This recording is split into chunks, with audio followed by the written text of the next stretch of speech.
All right, so I admit I'm not actually sure this situation is physically possible. I kind of just try to make up a situation, and I think it's physically possible, but you know what? We'll try to work it out and see if we run into any problems or anything that doesn't make sense.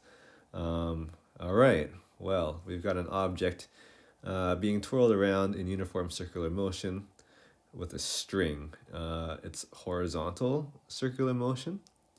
The string looks like it's at an angle there. So we're given the mass of this object, and we're given the tension of the string.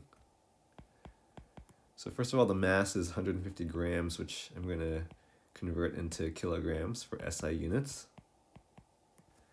And the tension is given as 3 newtons.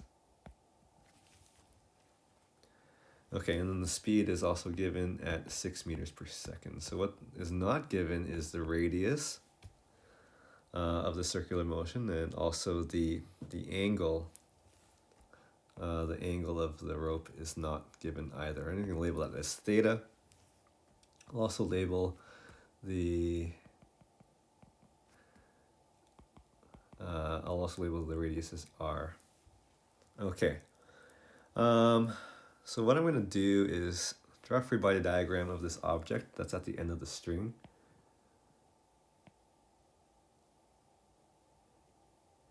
So it's got gravity straight down.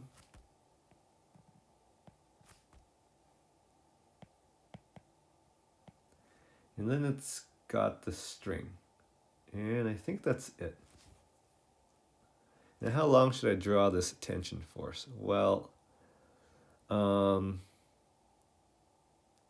it's moving in a uniform circular motion horizontally. It's staying in the horizontal plane. Therefore, the vertical forces should cancel out. And the net force should just be the centripetal force. So when I draw the tension, it's going to have 2 components to it. And the vertical component should cancel out gravity. Call that Ty. And the horizontal component, Tx, that's going to provide the horizontal centripetal force to allow this object to go in uniform circular motion. All right, I'll also label the angle theta here in my free body diagram. So if I look at the y direction first, I'll split this up into 2 directions here, y and x. So in the y direction, I've been saying that the y component of tension is going to balance out the magnitude of gravity. This object is not moving upwards or downwards, so they're balanced. And the y component of tension, if I look at that right angle triangle there and think of SOHCAHTOA, that would be the opposite side to the angle theta there. So I'm going to rewrite the y component of tension as tension sine theta. And I'm going to rewrite gravity as mg.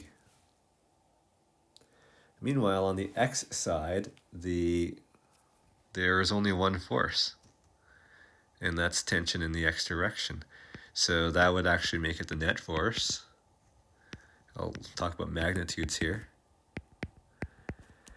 And not only is it the net force, it's also the centripetal force for this uniform circular motion. And the x component of tension using SOHCAHTOA would be tension cos theta. And one more equation even, the centripetal force is going to be, for that centripetal force is going to be mass times acceleration. That's Newton's second law. And one more equation is that acceleration for uniform circular motion is v squared over r. All right, so a lot of A lot of equations getting thrown in here. I have not even subbed in a single number yet. Let's do a little analysis of what I need, what I have, what I don't have. So I know the tension, that's 3 newtons. I do not know the angle here. I know the mass, 150 grams. I know G is 9.8. So actually, just looking at the y equation by itself, I can solve for theta there. If I wanted to, I can solve for theta. Now let's look at the x equation. Mass, I know that. Speed, I know that at 6.0. Radius, so I don't know the radius. Tension, I know that. And theta, I don't know, but as I said, I can figure that out from the y side. And the question asked me for the radius, so it looks like I can solve for theta on the y and then use that theta in my x and then solve for the radius there. So that's going to be the approach. So we're looking good. We're looking like this is physically possible here. All right, so let's solve for theta here. Divide both sides by tension will give me mg over tension. Oh.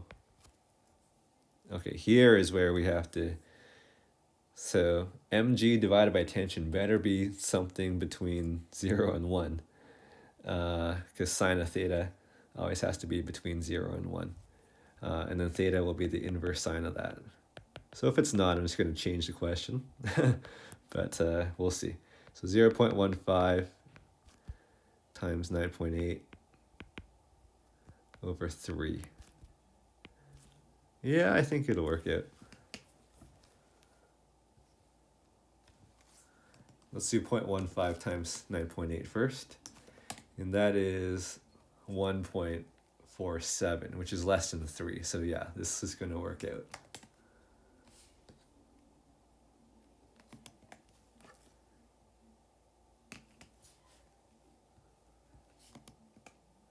All right, so this is getting me 29.3 degrees. That'll be to 2 sig figs. So I'm going to take that and I'm going to substitute it in for that theta. Well, I'll do that eventually. I'm just going to rearrange the equation first to get r. So that'll just be multiplying r to the right side and then dividing by t cos theta. So it'll be mv squared over t cos theta equals to r. And yeah, I'll use that 29 degrees in there for the theta.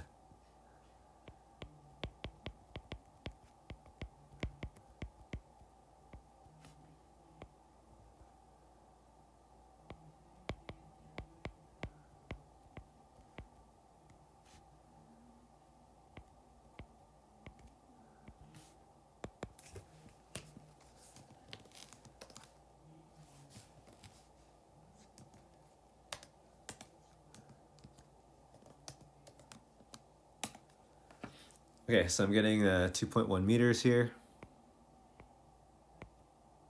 Be a long rope, but it looks like it physically works out, so I'm happy about that.